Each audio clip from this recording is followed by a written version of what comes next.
اعوذ باللہ من الشیطان الرجیم بسم اللہ الرحمن الرحیم الحمد للہ رب العالمین والصلاة والسلام علی سید المرسلین وخاتم النبیین اما بعد۔ صحیح بخاری باب کتاب الہبہ و فضلہا و تعریض علیہا، حدیث نمبر 2627، اردو ترجمہ۔ جس نے کسی سے گھوڑا یا چوپایا وغیرہ عاریتاً لیا۔ ہم سے آدم نے بیان کیا، کہا ہم سے شعبہ نے بیان کیا قتادہ سے کہ میں نے انس رضی اللہ عنہ سے سنا، آپ نے بیان کیا کہ مدینے پر دشمن کے حملے کا خوف تھا، اس لیے نبی کریم صلی اللہ علیہ وسلم نے ابو طلحہ رضی اللہ عنہ سے ایک گھوڑا جس کا نام مندوب تھا مستعار لیا۔ پھر آپ صلی اللہ علیہ وسلم اس پر سوار ہوئے، صحابہ بھی ساتھ تھے۔ پھر جب واپس ہوئے تو فرمایا، ہمیں تو کوئی خطرے کی چیز نظر نہ آئی، البتہ یہ گھوڑا ہم نے سمندر کی طرح تیز دوڑتا پایا۔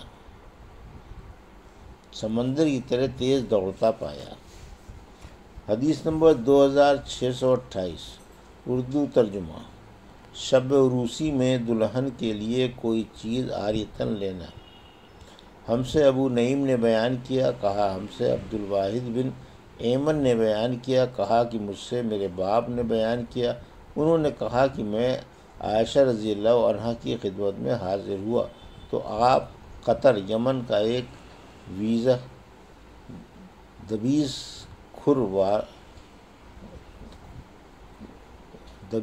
کھردرا کپڑا کی قمیض قیمتی 5 درہم کی پہنے ہوئے تھیں۔ آپ نے مجھ سے فرمایا، ذرا نظر اٹھا کے میری اس لونڈی کو تو دیکھ، اسے گھر میں بھی یہ کپڑے پہننے سے انکار ہے، حالانکہ رسول اللہ صلی اللہ علیہ وسلم کے زمانے میں میرے پاس اسی کی ایک قمیض تھی۔ جب کوئی لڑکی دلہن بنائی جاتی تو میرے یہاں آدمی بھیج کر وہ قمیض عاریتاً منگا لیتی تھی۔ حدیث نمبر 2629، اردو ترجمہ۔ تحفہ منیجہ کی فضیلت کے بارے میں۔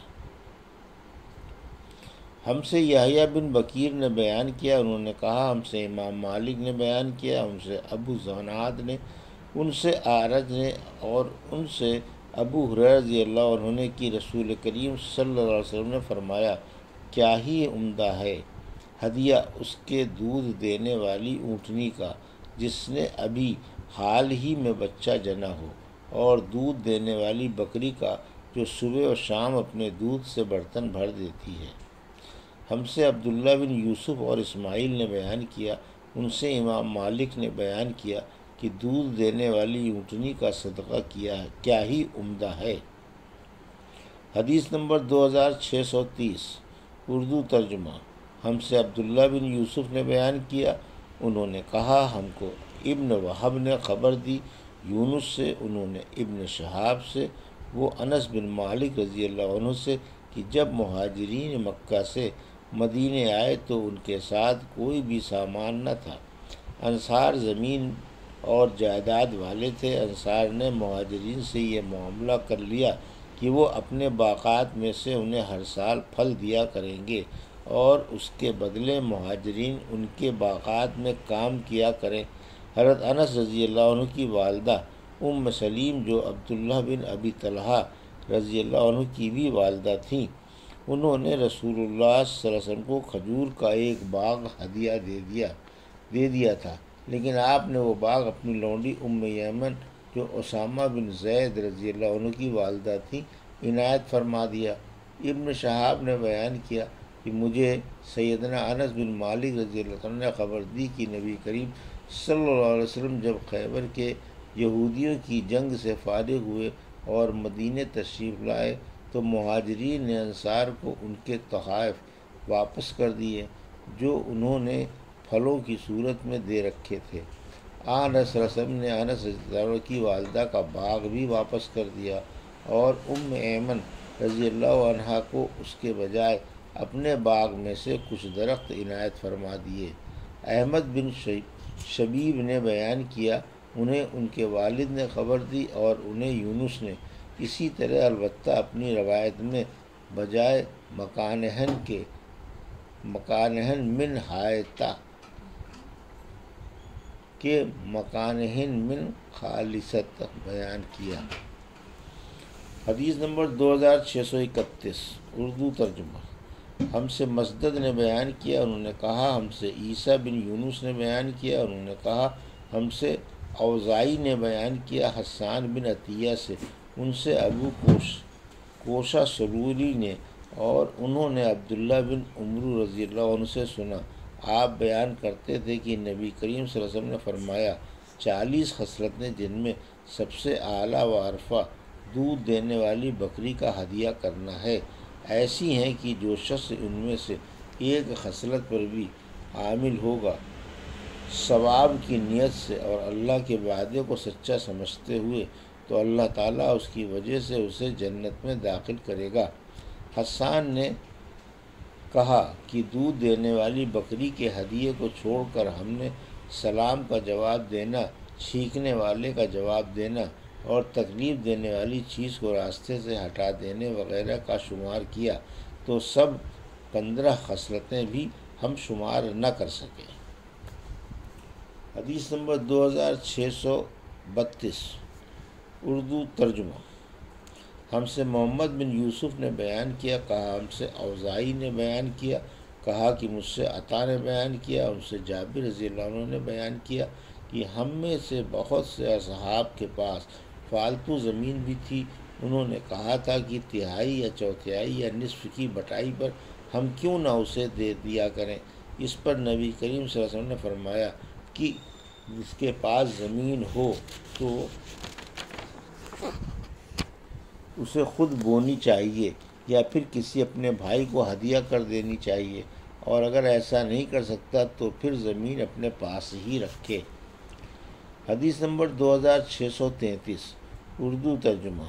اور محمد بن یوسف نے بیان کیا، ان سے اوزائی نے بیان کیا، ان سے زہری نے بیان کیا، ان سے عطا بن یزید نے بیان کیا، اور ان سے ابو سعید خدری رضی اللہ عنہ نے بیان کیا کہ ایک دیہاتی نبی کریم صلی اللہ علیہ وسلم کی خدمت میں حاضر ہوا اور آپ سے ہجرت کے لیے پوچھا۔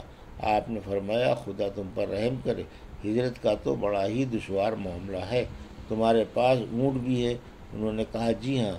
آپ نے دریافت فرمایا اور اس کا صدقہ یعنی زکوٰۃ بھی ادا کرتے ہو؟ انہوں نے کہا جی ہاں۔ آپ نے دریافت فرمایا اس میں سے کچھ ہدیہ بھی دیتے ہو؟ انہوں نے کہا جی ہاں۔ تو تم اسے پانی پلانے کے لیے گھاٹ پر لے جانے والے دن دھوتے ہوگے؟ انہوں نے کہا جی ہاں۔ پھر آپ نے فرمایا کہ سمندروں کے پار بھی اگر تم عمل کرو گے تو اللہ تعالیٰ تمہارے عمل میں سے کچھ چیز نہیں چھوڑے گا۔ حدیث نمبر 2634 اردو ترجمہ۔ ہم سے محمد بن بشار نے بیان کیا، کہا ہم سے عبد الوہاب نے بیان کیا، کہا ہم سے ایوب نے بیان کیا، ان سے عمرو نے، ان سے طاؤس نے بیان کیا کہ مجھ سے ان میں سب سے زیادہ اس مخابرہ کے جاننے والے نے بیان کیا۔ ان کی مراد ابن عباس سے تھی کہ نبی کریم صلی اللہ علیہ وسلم ایک مرتبہ ایسے کھیت کی طرف تشریف لے گئے جس کی کھیتی لہلہا رہی تھی۔ آپ نے دریافت فرمایا کہ یہ کس کا ہے؟ صحابہ انہوں نے بتایا کہ فلاں نے اسے کرائے پر لیا ہے۔ اس پر آپ نے فرمایا کہ اگر وہ ہدیہ دے دیتا تو اس سے بہتر ہوتا، ہدیتاً دے دیتا تو وہ اس سے بہتر تھا کہ اس پر ایک مقررہ اجرت وصول کرتا۔ حدیث نمبر 2635 اردو ترجمہ۔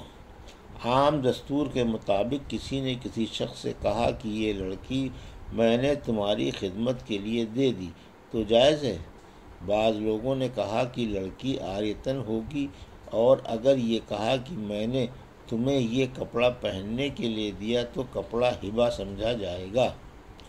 ہم سے ابو الیمان نے بیان کیا، کہا کہ ہم کو شعیب نے خبر دی، ان سے ابو زناد نے بیان کیا، ان سے اعرج نے، اور ان سے ابو ہریرہ رضی اللہ عنہ نے کہ رسول اللہ صلی اللہ علیہ وسلم نے فرمایا، اور ابراہیم نے سارہ علیہ السلام کے ساتھ ہجرت کی تو انہیں بادشاہ نے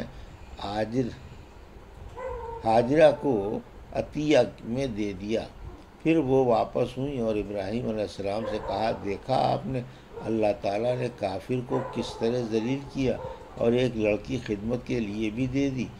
ابن سیرین نے کہا کہ ان سے ابو ہریرہ رضی اللہ عنہ نے اور ان سے نبی کریم صلی اللہ علیہ وسلم نے کہ بادشاہ نے ہاجرہ کو ان کی خدمت کے لیے دے دیا تھا۔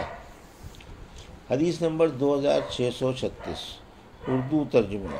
جب کوئی کسی شخص کو گھوڑا سواری کے لیے ہدیہ کر دے تو وہ عمرہ اور صدقے کی طرح ہوتا ہے کہ اسے واپس نہیں لیا جا سکتا، لیکن بعض لوگوں نے کہا کہ وہ واپس لیا جا سکتا ہے۔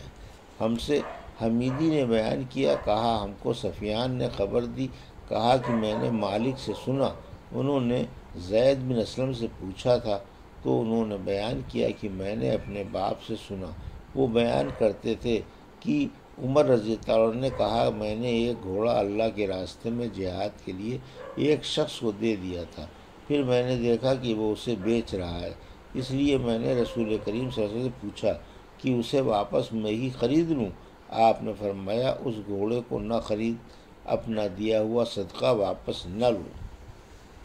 یہ تھی صحیح بخاری باب کتاب الہبہ و فضلها و تعریض علیہا کی حدیث نمبر 2627 سے 2636 کا اردو ترجمہ جو ابھی آپ نے سماعت فرمایا۔ اللہ سے دعا ہے کہ اللہ ہمیں حدیثوں کی صحیح سمجھ عطا فرما اور ان پر عمل کرنے کی توفیق عطا فرما۔ آمین یا رب العالمین۔